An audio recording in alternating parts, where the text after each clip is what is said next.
Mic check, 1, 2, 1, 3. We got E, we got V, we about to spill this tea. Oh yeah. Yeah. Happy Wednesday. Happy Wednesday, everybody. What'd it do? Ain't a whole lot to it, man. Maintaining the hydroplane. What? Yeah. That's what it is. Hey, oh yeah, right on time. Come on in, man. Come on and have a seat, brothers. Hey. If y'all smell a little something, Erga just farted, so it's a little funky in here. Really though? Yeah. Don't they all looking like? Really go. Okay. So today we got a special guest up in the building today, man. We've been trying to reach out to the homeboy for a minute. Been busy. But the reason being is because he has Spilling the Tea, which is trendy, entertaining, and artistry. What we definitely like to do is we definitely like to promote what's going on good in the city. It's too close to the board, it's gonna make noise. So you might want to come over here. Well, you can put it on. Put it right there. Put it there in front of you. So. Yeah, so what we definitely like to do, man, is we like to promote, man, the positivity that's going on in these streets, right? And one of the things that we all collectively, before we even got you on, we already had a conversation about you. And I know your father, who was a good dude, but we just see the movement, right? Mm-hmm. And so we was very attracted to the movement. So of course, you know, it only made sense for us to try to get you in, get you to, you know, let us know about your movement, how you got to where you going and all that kind of stuff. So we got some questions for you. But first of all, we'd like for you to tell us about yourself. All right, Malik Jarrett, 24 years old, known in the city as All Homage, Mr. E, Leak, a lot of different names, but I'm just trying to move the culture forward. Yeah, that's me. So I know a little bit about you. I know you went to V State. You got a couple of little rivals in here. She went to punk ass. ANC. I don't got no problem with that. It ain't our conference. We see them CIAA. Yeah. Oh yeah, because you got it. Well, how old are you? Said 24. Yeah, I'm 24. Yeah, so we was all CIAA. Oh, you ain't CIAA, but I am though. So I wanted to know because we Central. Absolutely. So yeah. So basically, what I'm trying to say is, fuck VS. You know what I'm saying? But anyway, so how did you get into the clothing industry though? I got into it like a year and probably 2 weeks ago.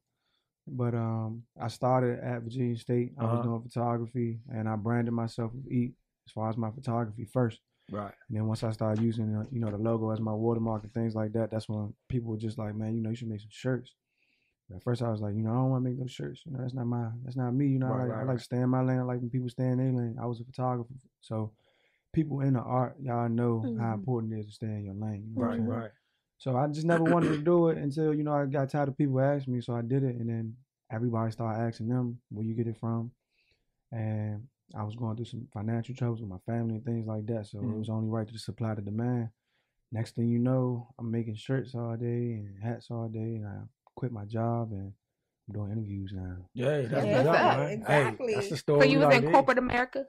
No, I was actually working in a restaurant. I was working in 2 restaurants. I worked in a little pub during the daytime from like 10 to 5:30.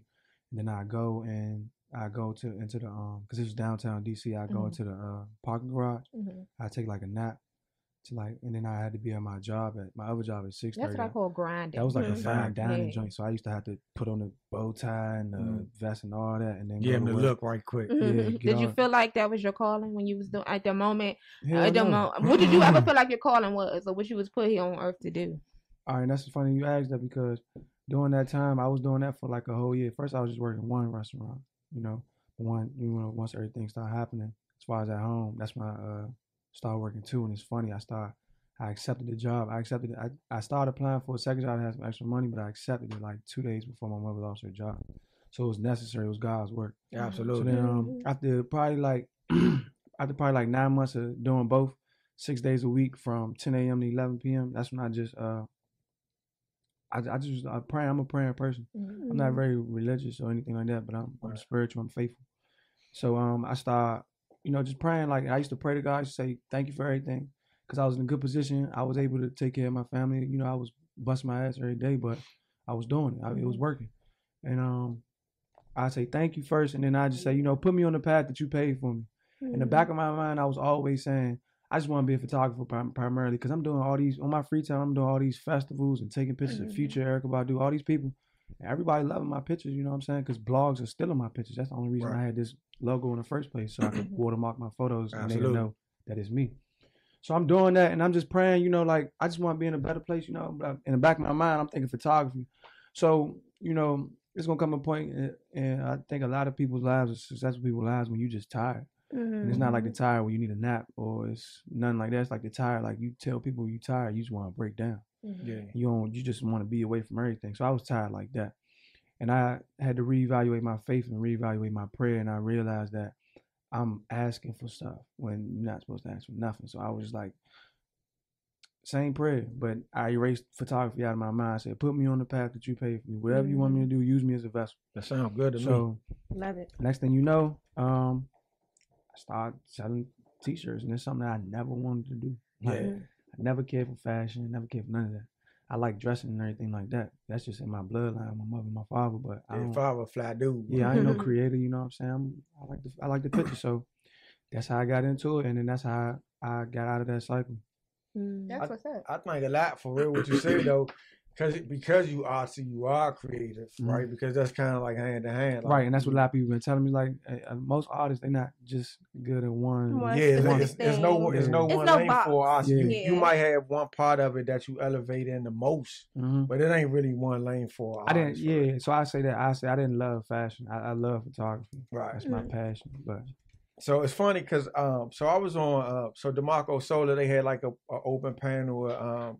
They had All Days in there. They had Madness in there. And one of the conversations that we kind of got to, and I actually bought your clothing line up, was the bridging the gap, right? And what I mean by bridging the gap is because at one point in time, like back when we was young, or when I was a little young, we had Shooters, we had All Days, we had Hobo, and then it was nobody in that transitional point, right? That transitional place, right? Because that was just all urban wear, sweatsuits or whatever. Yeah. And then and so we just had an open conversation about bridging the gap, and I was telling them that this is the bridge, right? Like you the bridge. Bridging the gap to as far as like the rest of the country, or like bridging the gap as far as this neighborhood, this area. Yeah. Because I was getting that to I was saying all that to get ready to get to my next question, which was well, first of all, like I said, I was saying you are the gap. But what do you feel about DC fashion as opposed to the rest of the world? DC fashion is immaculate. It's the fashion capital of the world, if you ask me. Everything they ever got from anything came from DC. We was just talking about this, how in the 80s, my old age, you tell me in the 80s, man, people used to come to DC to get fly. One of my idols, Kanye West, said it himself. He said all style fashion comes from DC. Absolutely. And then on top of that, it's like we the only place that has those brands like that. I was just talking to G at the museum. Shout out to G, and he was telling me how like people from other places, they come to DC and you got 10 different people that's from here to shop with. Yeah. You don't got that nowhere else. You don't got that embroidery with that intimacy where I know him, he know me. You got that on, we cool like that. It ain't like that everywhere else. So as far as like the fashion level, DC got it, but I guess we didn't do it all the way right to get to those levels of FUBU and things like that. But at the same token, maybe they became complacent because out of those 10 brands, all of them was making $1 million a year. Yeah. So it was like, what you need the country for? You know how DC is, because this was like the natural process of me. When I made those shirts, and I made 30 shirts. I started off with 30 shirts. 20 of those people came back and said, man, I want a shirt too. Yeah. My first thought was, we about to just keep this for us. This is exclusive. You know what I'm saying? Yeah. Everybody gonna be wondering when you get this, and only me and my man gonna have it. And that's the mindset, you know, when you from DC, I guess, and maybe they had that same mindset. And that's why they never cared to really expand like that. Yeah, I think one of the biggest deals, though. I mean, you went to VSU, you went to North Carolina. One of the things that you notice when you leave out here is that niggas really don't fuck with us like that either, though. They do, they love it. I mean, but from an aspect where when I was going to school, you know, I come out and joint with some foams on, and you got on some sky blue tins, which probably is a little more admissive now. Yeah. It happens now, but back then, if I got on the phones, you got on sky blue tins, then you gonna get a sideways look, which automatically put a little stint with DC as a whole, this area as a whole. I feel like them dudes be having problems with themselves, but it all start with the girls. Like, when you in school, exactly the girls like you, the girls like you, then the dudes don't like you. But the real dudes, they gonna see the girls like you and say, man, them some cool guys, man, straight up. Yeah, definitely. But that's the only reason why that's the only reason why we ever had problems with other people, because it's the female attention, and then we just unbothered. We ourselves, you know what I'm saying? We not like nobody else. Yeah. We not like you, them up top people. You can get them confused with a lot of places up top. Yeah. People down south, you can say it from anywhere. They all sound the same. No offense. DC, we that.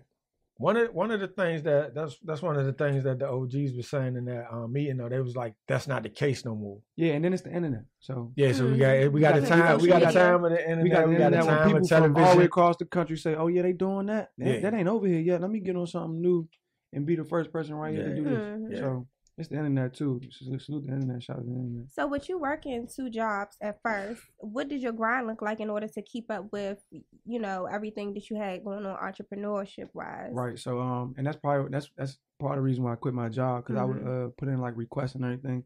I ran my photography way better than I run my clothing business. I was very organized. I had a schedule. I was 2 weeks ahead. You know what I'm saying? So I was able to take off and things like that. But whenever I wasn't working, I was always doing a shoot or at a concert or something like that. And there's been a couple times where they didn't approve my schedule request, and I just had some coworkers that really believed in me and worked my shift for me and things like that. But that's how I ultimately ended up quitting my when I worked at the steakhouse, because it was like they knew what I was doing, but they didn't understand it. Like people would come in with eat on, and they was just like, "Oh, that's cool," but that's what you really want to do. Like they didn't see that as they didn't see the bigger picture. They didn't. Yeah. They thought that everybody in that field want to do hospitality and become a manager, then a GM, then corporate. Nah, that wasn't for me. So one day I took off on a Monday, and they approved it at first, but Sunday I checked the schedule and I'm on the schedule, so I'm just like, bet I'm not gonna go back. Just like that. Right. And the reason why I ask, because some people out there, including myself, who oftentimes feel like you can't do both. You can't work a full-time job and be an entrepreneur and be diligent and faithful and good at it. Right. Do you think that's true? Everybody feel that way, but it start with a start. Yeah. So many people are scared of nothing. Like nobody even told you no. People telling themselves no before other people tell them no. People don't even try things before they become exhausted. Like exhaust yourself. Get somebody to tell you no before you can just count yourself out like that. I never for 1 second was like, well, I can't do this. I just did it by my own speed. I didn't look at nobody and say I'm supposed to be doing it like this, doing it like that. I did what was comfortable for me. Sold shirts when I could. When I couldn't, I was at work. You know what I'm saying? But things add up, and if it's for you, it's gonna be for you. But if you count yourself out, then you're not gonna never do That's it. my way of thinking. She and I were former business partners. That's still my sister. But I used to be the one to just say, go, go, go. Yeah, try. She will always be the voice of reason. Sometimes I felt like I probably was biting off more than I can chew. And so she would be like, sis, we got to slow down. We got to think of this. We got to think of this. And I'm just like, let's just do it. Right. And if we fail, we fail. At least at the end of the day, we say we did it. Thank you. And and I be telling people, like, it's space for that. Like me, the example I always use, I'm young. I got real friends. I got enough family.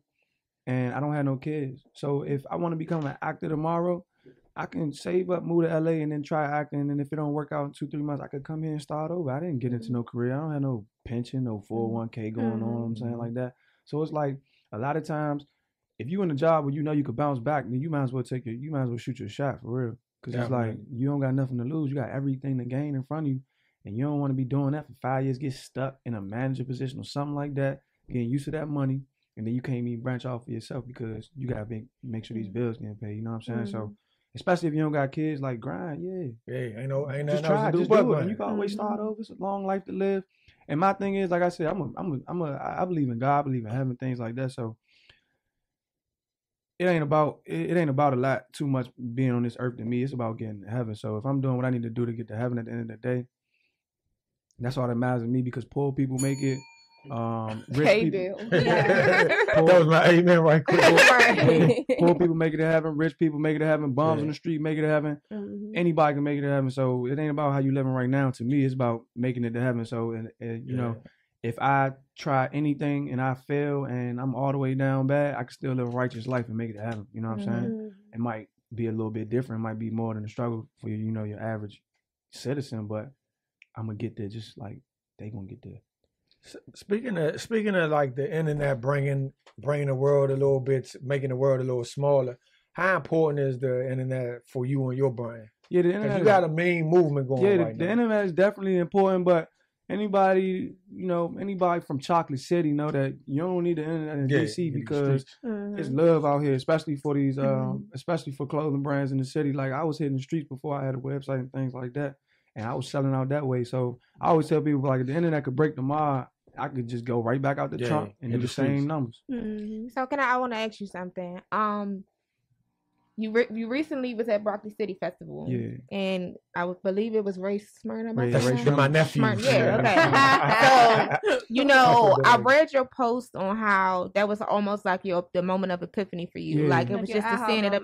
And then I saw Wale's comment, like I didn't get the same kind of praise or whatever like that. So you all about paying homage, right?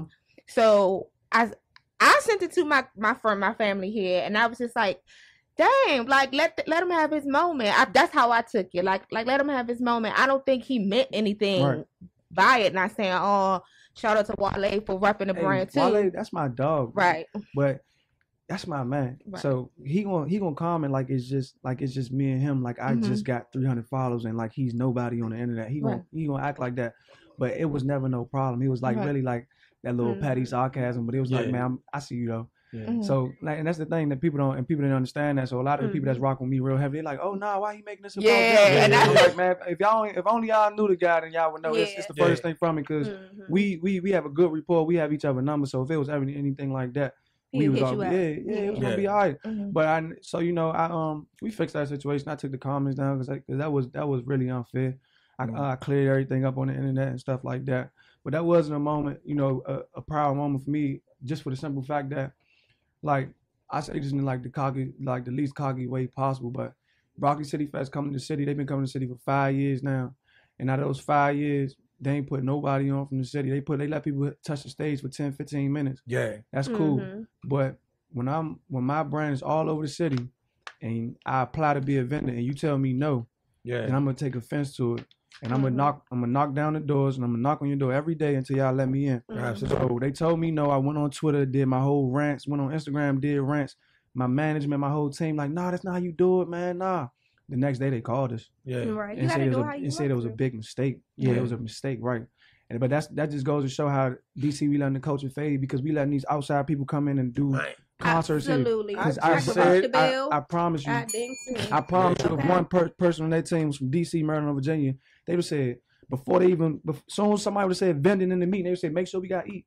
Yeah. But these people not from here, they don't even know what's going on. But they making money off all that money on tickets. They making money off, but they spending all this money on tickets, and they ain't putting out one go-go band. Like that's what I was going to say. I don't even. I didn't really know when I looked at the lineup because my homegirl went. I was like, only person I probably really want to see was Solange. Like, and then she was saying the setup. Like, she was like, it was 2 different stages, and Solange and somebody else was on at the same time. So she was like, you couldn't really even get the effect of it because you trying to run from one end to the next. And Big G told me.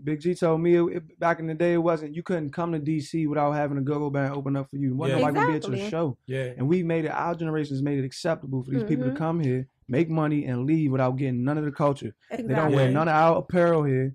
They don't make no songs with none of our artists. They're not checking in how they supposed to. But it was a day and time when you couldn't come to DC without checking in. That's all facts. We losing it. I ain't even in the realm of music like. One day I was just talking to my folks and because R. Kelly came again at the MGM, no live music, and I'm like, well, once upon a time, it was very clear between Philly and DC that we needed live music. Straight up, you gotta come here. That's what we used to. Like that's what we do. Band. So don't even come here with your DJ. Yeah, you gotta come bring the band. But we don't, like you said, but it's up to us. Absolutely, I guarantee you on that EAT festival, we're gonna have all your favorite rappers and all that from everywhere else. But it's gonna be IE, it's gonna be Backyard, it's gonna be we putting on for the city. Yeah, that's what. That was gonna be my next question. Some people may think that, okay, what's next after your apparel? Like, will it die? Oh, the apparel on the back burner. I don't care about the clothes. So what's your future goals? The clothes pay the bills. I want charter school. Okay. By 2030. Okay. That's my boy dream right there. I love it. I want charter school. I want to teach kids. I'm trying to bring our kids up, they teaching our kids becoming. I was taught to become an employee, not an employer. Nobody ever taught me how to be a boss. Preach. So becoming a boss was a tough transition for me. And I'm like, what? How did I never gain these tools? You know what I'm saying? Even at an early age. So it's a lot of subjects and things in school that they place a little bit too much focus on, where they could be teaching kids how to use their minds and see something, make it better, and make money off that, or just different mediums of art. Like they cutting music out of some schools, like, and I'm a photographer. I'm like, damn, if I didn't know about photography in high school, junior high school, I'd have been on a whole new level right now. You know what I'm saying? So that's what I want to provide for kids.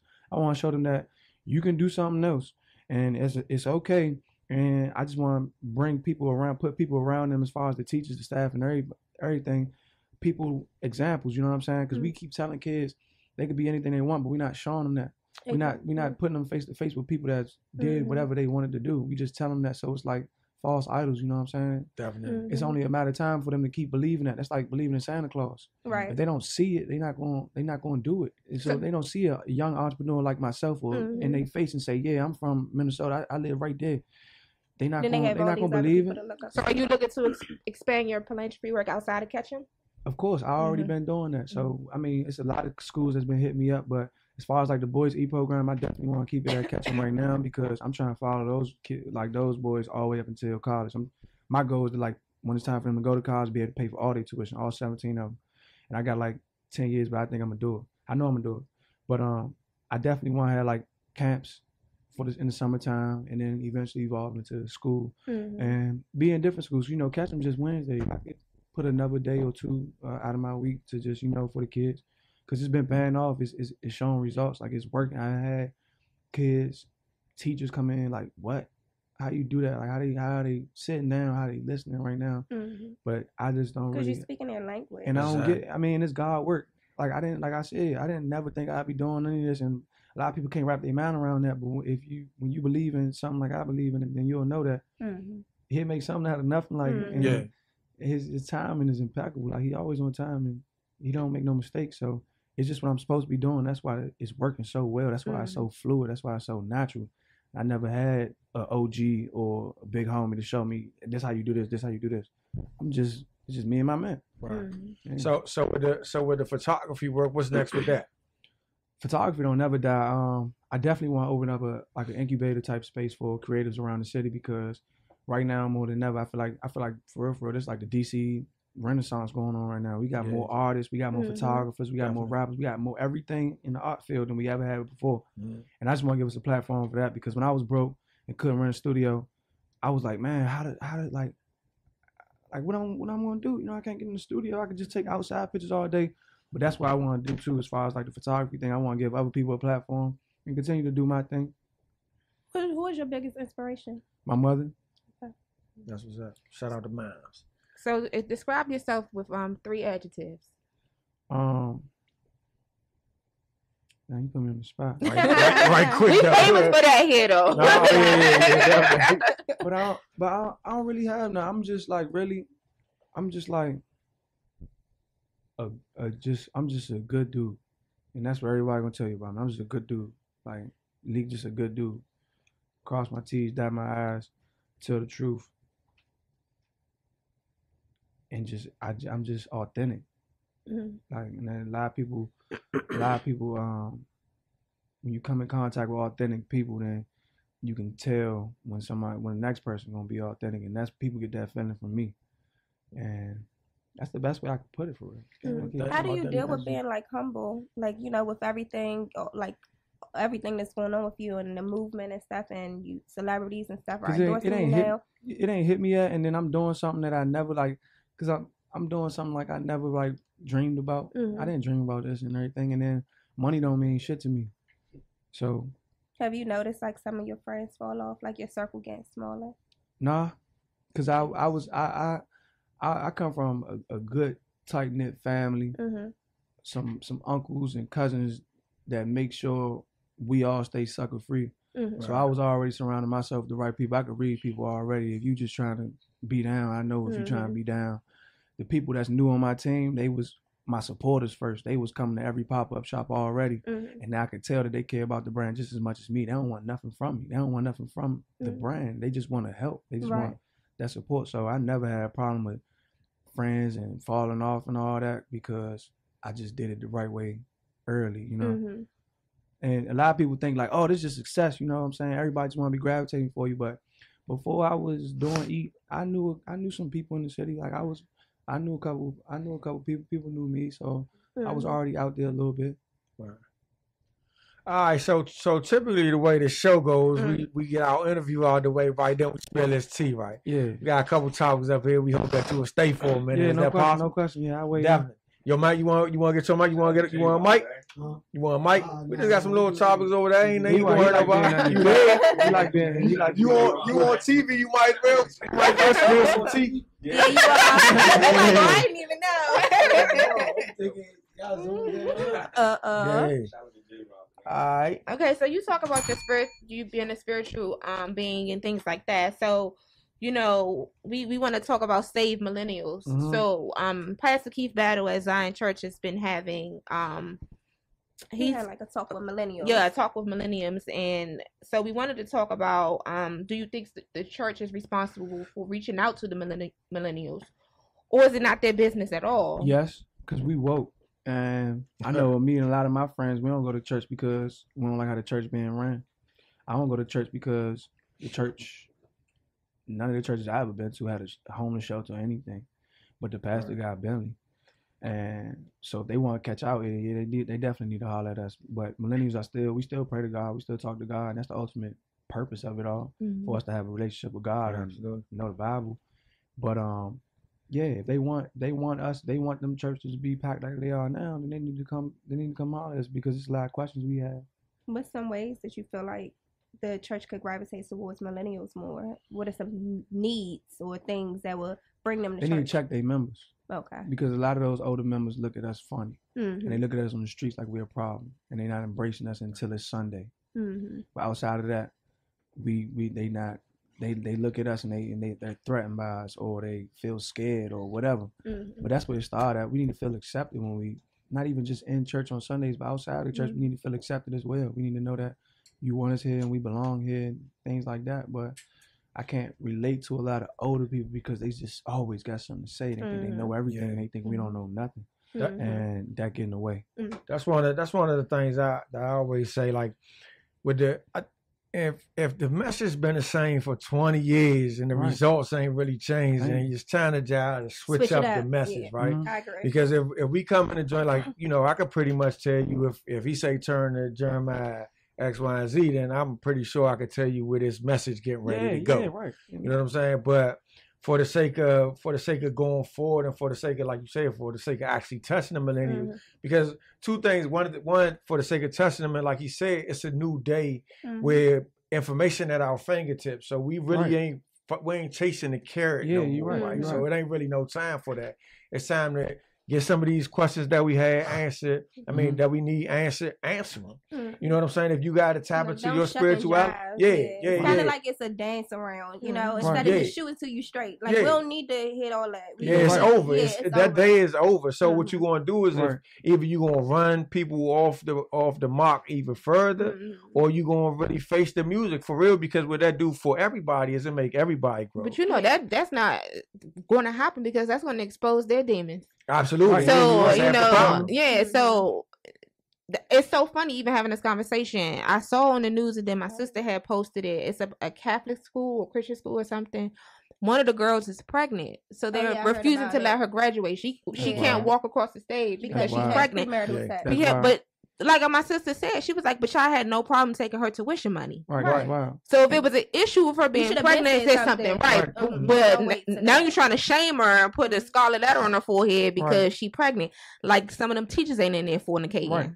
But one of my philosophies is, as far as like running my business and just staying creative, like, and just keeping my juices flowing mentally, like I'm not listening to nobody that's not younger than me. Because younger people got the ideas. You know what I'm saying? Like it's wisdom to be gained from older people. But as far as ideas, older people don't got no ideas. I'm sorry. Like they know such and such here and there, but as far as what's next, they don't know what's up. So if the church want us, they need to listen to us, because we the ones coming up. We next. So one of the things I say consistently on the show, right, which my old heads always get on me about though, is that they the most ignorant. Like they much really more ignorant. They more closed-minded. Absolutely, than us. because more than likely wherever they are at that point in time, that's where they gonna end up being for the next 20, 30 years. They don't really have that. We still got potential. Like you need to listen to the potential. Absolutely. That's a valid point. You might. I thought you was good, right? Oh, I Way that fell out today, boy. Yeah, that's a definite valid point. So what you think though? Do you think it's the church's responsibility? Yeah.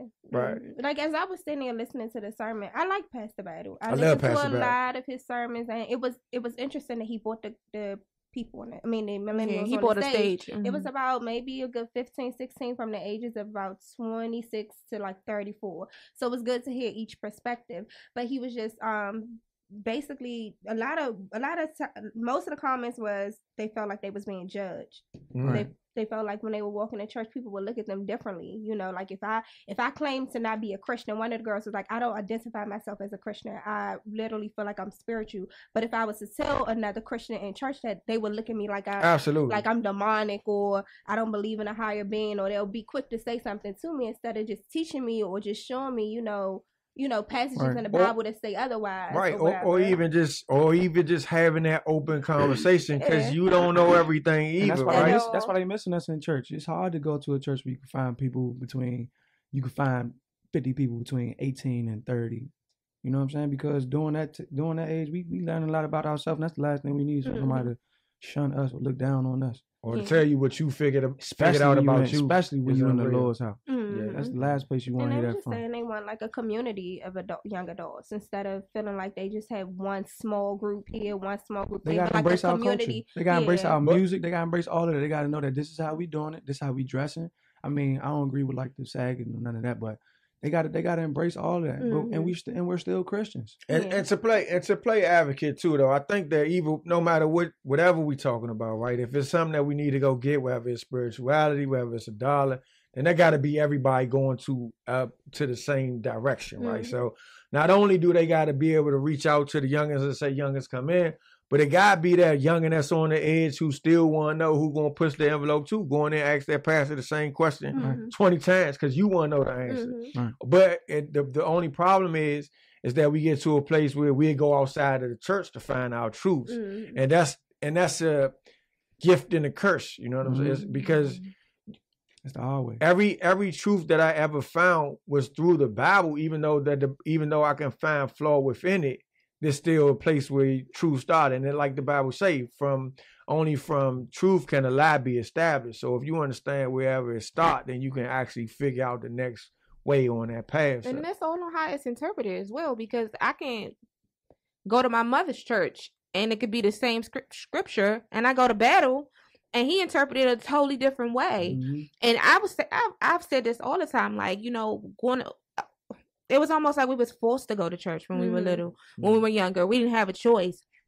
And then when I felt like I was able to make that decision and I wanted to find a church where I felt like I can relate to it, I think we've all gone through that where we kind of hop around until we find a place that suits us. Yeah. So I told this story before. I took my mother to church with me. My mother went to Zion with me, Pastor Battle. And because, it's a production. Praise and worship is not the choir with the robes on it. It's dark. It's a band. It's live. Yeah. Oh, really? So my mother, when the lights went low and the choir came, the praise and worship team came out and they ain't had no robes on, they weren't marching down the aisle, she was looking like, where the hell do you have me at? And then when it was all said and done, I was like, well, Mom, did you like it? She was like, no, but I can understand why it's for you. It ain't for me. People gotta look at it in black and white. It wasn't her trying to, she was just like, I can see why you like it, but this isn't a place that. It was a word, people learn from it. Yeah. But I could go to her church and I walk out confused. I'm like, what is he talking about? I go to a lot of people's church and it's a word, it was a message, but I couldn't even stay up for it. Yeah. But I do understand the old school way of thinking, like I said, because if you walk in that dock, right, and you see them walking around in them stretch jeans, you might just lose it a little bit. I'm saying, but you might not catch that message either, though. You might be in that joint like, man. That's why you gotta write your notes. You get back to it. Yeah. You smart.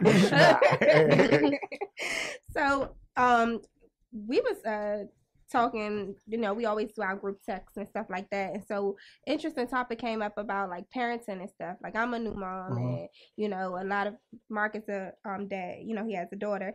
So we was talking about like, what would happen or how would you feel if you found out your child was smoked marijuana? I'm gonna do it just like my mother did. What she do? I ain't gonna do it all the way like my mother did. First time my mother found out I was smoking weed, she called the police on me. How old were you? I was I was like 15. Skirt. You didn't go to people. Oh, she hit you with the stand straight. She sure did. I took the phone from her. Like, what you doing, Mom? So but other than that, she never liked it. She never supported it. But at the end of the day, she raised a man that could make his own decisions. She raised a responsible person that understood that with things it comes consequences. So I always knew how to move smart. So at the end of the day, like if I'm doing my job right as a parent and instilling the right morals and values into my child, then they won't be smoking weed for the wrong reasons or things like that. To fit in. And they'll be able to say, because for the longest, I was around weed since I was 8 years old. And I was always saying, y'all some clowns, you know what I'm saying? Mm-hmm. I spoke weed on my own terms. You know, nobody ever influenced me or anything like that. But so what would you tell your boys that you mentor? Like if you were mentoring one of your boys and they came to one of your meetings, how would you address that to them? Would you find it disrespectful? Yeah, I would, because I don't come to the meetings high. I don't do anything around them high. So it's like, where you getting it from? You know what I'm saying? But at the end of the day, it's like, when you tell a kid not to do something, that's when they're really going to do it. Mm-hmm. But instead, you just educate them on it. This is what can happen. This is why I do it. This is my reason. You don't have to be like me at all. You be yourself. I'm not telling you what to do at all, but I'm telling you what to expect from your actions and things like that. Mm-hmm. What can happen to you and why, and just be very transparent with them. Mm-hmm. 'Cause that's the thing about it. Like I'm not in their face to be a perfect person. I'm in their face to show them that you can do it. You can do all that. And that's the thing about it. Like a lot of people get mad because what I post on social media and everything like that, I'm not gonna be fake. I'm not gonna be polished. I'm gonna be exactly who I am. So when they see me, they can say, "Oh, that's him," and then they're gonna say, and then after they see that as me, they're gonna be able to evaluate and examine that I'm still doing everything a 24-year-old does, but on top of that, I'm doing my part. So a lot of older people, they might get mad that I'm with my boys on Wednesday, and then I'm in the club that same night popping a bottle. But at the end of the day, I'm doing my part. And I'm still helping. I'm not hurting nothing. I'm hurting if I'm not caring about them little boys. Right, and I'm not showing them that you could be successful. That's how I'm hurting them. But at the end of the day, if I'm doing my part, then I can live my life however I want. As long as I'm not out here disrespecting women and things like that, or getting locked up. I don't do none of that. I just have fun. Right. I just Absolutely. Have fun. I'm not compromising who I am because people look up to me. I don't want to be a role model. I want to inspire. I hear a lot of people say that. A lot of celebrities say that. I'm not a role model. I think that's a cop out for a celebrity. I want you to see something in me and then say, I'm going to take a little bit of this and I'm going to be motivated off that. I don't want you to be like me. So, Mark, how would you handle if your daughter you found out your daughter was fine? And I know you don't like the what ifs and the hypotheticals and she your baby and your heart and all your whole world, but what if Maddie puffed down on that Mary Jane? What you gonna do? I think first and foremost that comes with a timeline. Like, how old are we talking? We talking. I mean, when you experiment. I mean, because me personally, I think I experimented with weed the first time when I was in middle school. Yeah, I ain't even gonna say when because I don't want no judgment, right? But when I first jumped off the porch, right, it wasn't because it was my idea. It was like, shit, okay.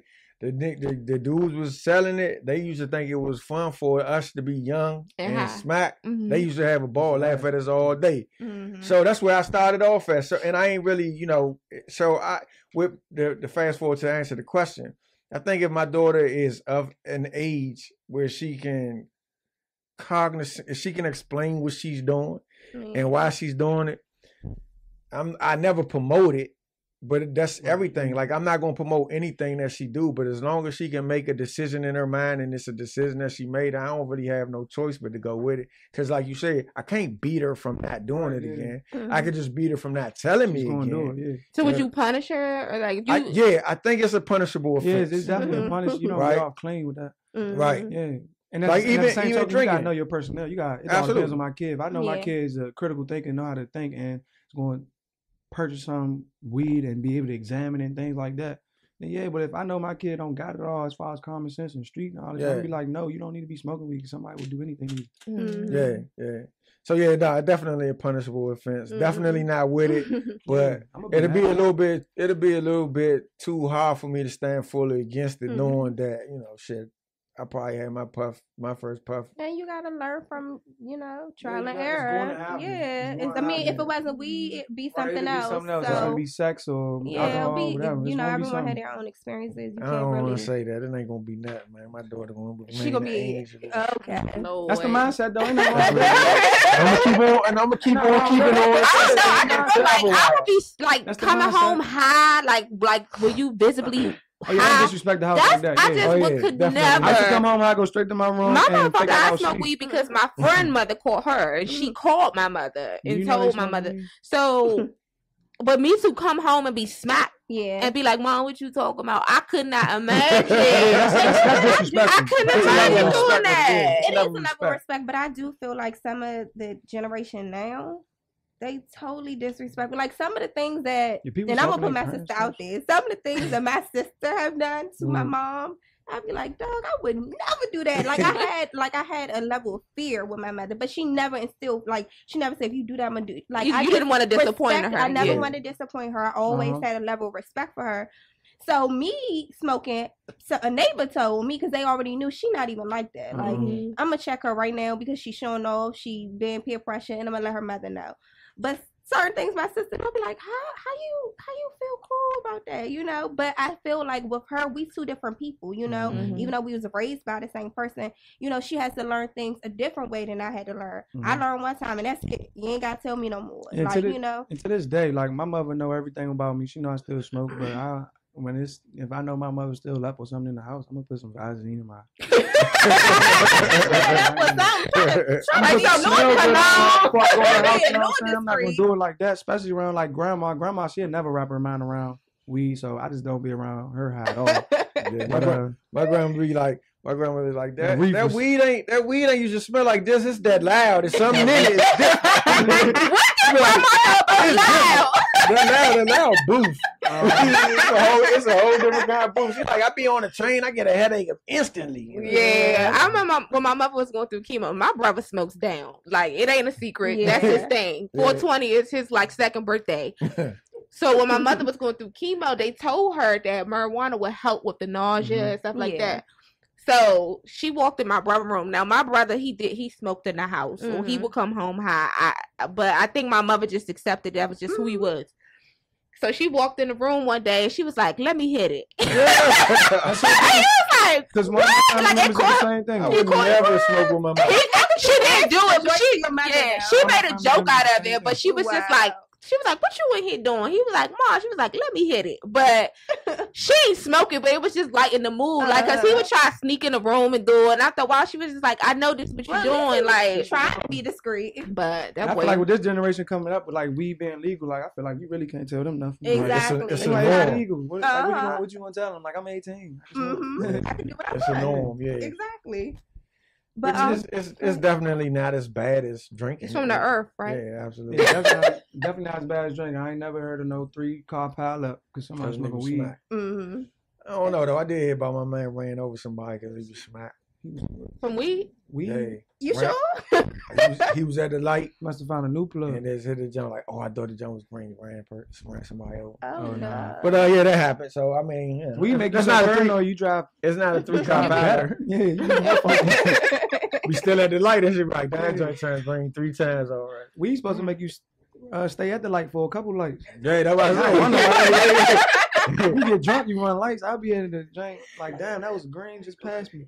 Yeah. So like on a lighter note, right? So I posted like I don't really be all up on the celebrity gossip. It's it's like I feel like I gotta worry about what's going on in my world before I worry about what's going on in everything else out there. So I entertain it here and there. So I saw the whole posting about Nicki Minaj on Ellen DeGeneres. She admitted to dating Nas, whatever.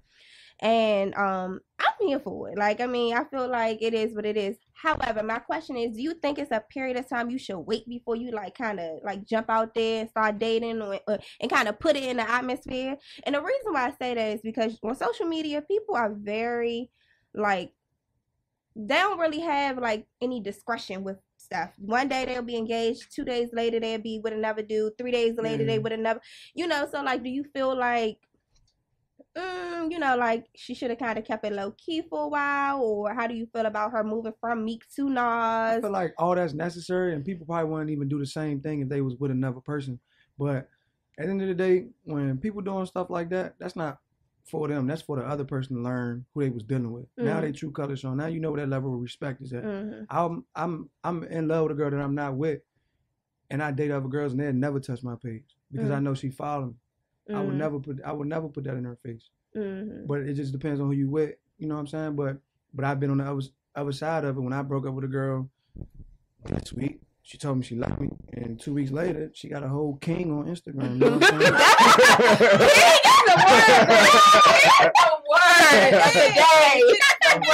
That's a word of 2017. So it's like a respect level. You know what I'm saying? When people respect you and they, you know, I think she just didn't respect me at the end of the day. That's why she just went along like that. We're going to piggyback off my brother's topic here on Facebook, because that's about feeling like you lonely. You got to be with somebody. And I feel like with celebrities, they just hop from one person to the next so fast. Real life. But real life people, I think with celebrities. That world is not even real. Yeah, because they under this microscope. It's just like J-Lo was just with Drake. Now she was another person. A-Rod. And then she was married to the little Spanish dude. So it's all just these like things make them money. Yeah. Yes, it do. So it's just like they got people in their head what like, are they by themselves? Like it's like Paparazzi's okay today. Make sure y'all take a picture. It's people in their head like that. I know that for a fact. They're gonna run them a check. Yeah. But the whole time, the whole wide world be cranking like shit though, right? Yeah, everybody. So only difference is when they get it cranking, they get 1,000 pictures, right? So it is what it is. I don't think that there's no time frame when you could have another boyfriend. Yeah, you move at your own accord. It's just it is. So you think it's publicizing it. It's publicizing. If you with somebody within a week, you on a move on. So break up, and then next week you with somebody different. And you posting it. You think you don't think nothing wrong with that? Publicizing. How about in this box? And this box is great. Moving on is not wrong. I'm here. Moving on is not wrong. You can move on to the box. I think you just moving on. At that point, is you moving on to have fun. But when you be like, I'm in love, my king, that's some bullshit. If you got your clothes and you know you're not about to be, playing with people's minds, then move on. I agree with that aspect. But don't move on to pretty much like show off or make that person or make feel somebody bad. jealous or something like that. That's what a lot of people do it for. To be honest, Nicki posted that picture with Nas because she wanted to throw it in his face. I mean, that's your whole inspiration. Like, that's your role model. Like, you moved on from him to Nas, like you did that. And that's just because Meek Mill started posting pictures of the new girlfriend and posting stuff about how she was more supportive in his last 2 years and the relationship was hell and we forgetting that it's an entertainment industry. They gotta entertain us. Like if it's not the music, they gotta keep it relevant. They gotta keep their name. They gotta stay on the trending topic page and all that.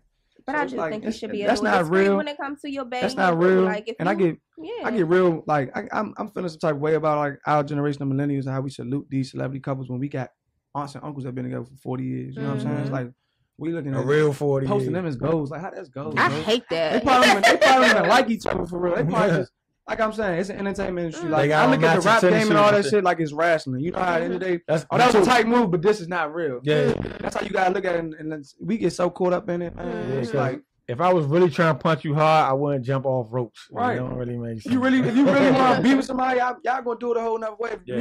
Meek Mill and Nicki Minaj really wanted to be together. They really loved each other. A lot of things we wouldn't have known about. Yeah, exactly. Absolutely. I agree 100%.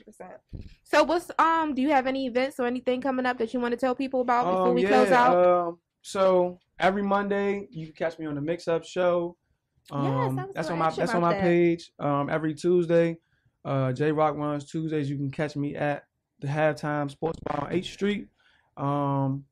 And if you're talking like immediate time, everybody, if you got any kids 18 and under starting at 11 years old, please bring them to the club. No, take them to DTLR, get a $20 ticket for our For the Culture event. We having an event for the kids.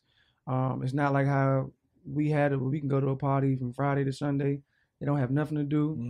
And we just trying to, give them a safe and positive environment to party and have fun in. So we're going to have all their favorite rappers there. We're going to have T.E.A. there, and we just doing it for the kids. So make sure you get, your kid or your nephew, niece, whoever, that $20 ticket. They have to be supervised? I mean, these 11 years, or do you drop them off and pick them up? They can be. Where is it at again? It's at Club XO.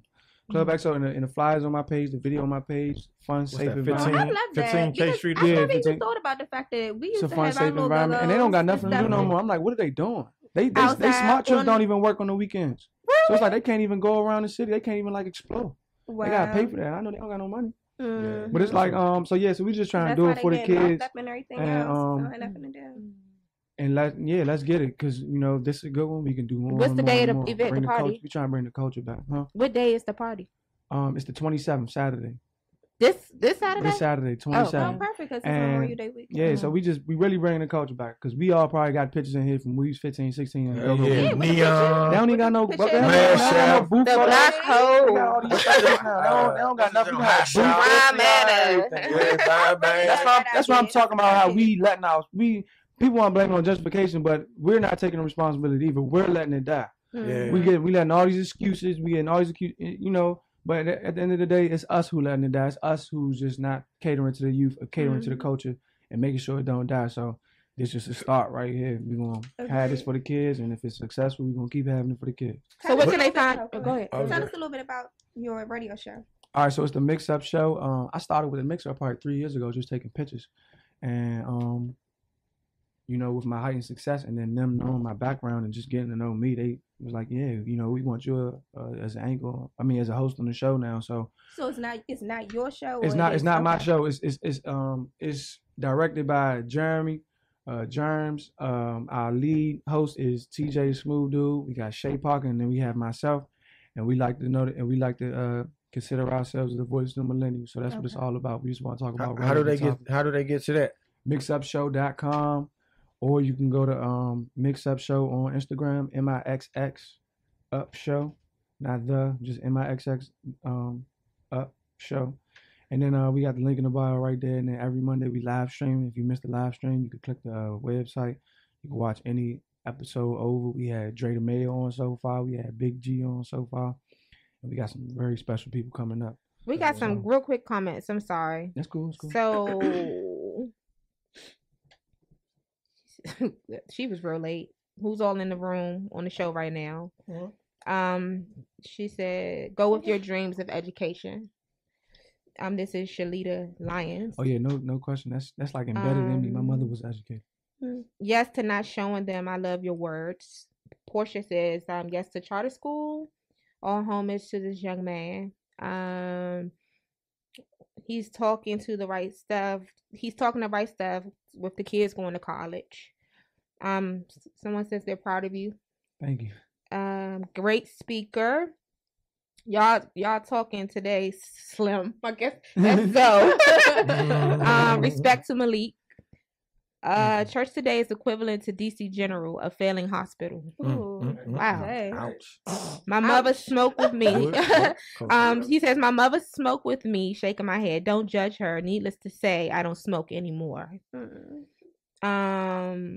Laughing out loud at Mark's grandmother saying that's that loud. What else we got? Celebrity relationships are promo gimmicks and publicity stunts. Mm-hmm. That's what we got on Facebook. I'm sure we may have had some stuff on Instagram, but where can people find you? What's your social media? All Homage, ALLHOMAGE. That's on Instagram, Facebook. We got the E page. You can just type in EATLLC. Everything will come up. Yeah, that's how we. That's where we get the apparel from. Oh yeah, all homage for the website as well. That's what I meant to say. So all homage is the Instagram. You didn't bring us nothing. You got something in the car? I might got something in the car. I don't know. Okay. That's how we gonna come through the next pop up and flood that. Yeah, come through the pop up. Take some pictures with me and everything. We gonna make it happen, Captain. So thank you everybody for tuning in. Make sure you follow us on SpillingTheT.E.A on Instagram, Spilling the Tea Show on Twitter, and Spilling the Tea Radio Show on Facebook. Mark has an event this Sunday that he's gonna do a quick spill on. Yes, indeed. So also make sure y'all catch that wine festival this Sunday, man. That's in Clinton, man. You go trickyinc.com for all your information. Dwelle, Vibe, Miss Kim. Bring your no alcoholic beverages. It's rain, sleet, hail, snow, so it's definitely going down regardless of what goes on with this weather. We'd be like the Broccoli City joint up there. We're gonna turn up though. The ticket sales is already through the roof. So this the one they have annually. Yeah. That joint be lit every day. My aunt's So yeah, so we getting ready to do it. We ready to do it real big. It's what else I need to say? Do y'all know when no alcoholic beverages. Where can they get tickets? Y'all can get tickets. I'm on Mark Pendergrass. That's my Facebook name. You can get them from me. You go to trickentertainment.com. Get them online. See the flyer, y'all? The flyer's actually getting ready to come up, or it should be up. So yeah, y'all could. That's where it's at. That's where it's going to be, and all that good shit. So yes, indeed, yeah. That's all I got. Thank you guys for tuning in. Thank you See for you guys having next me. Wednesday.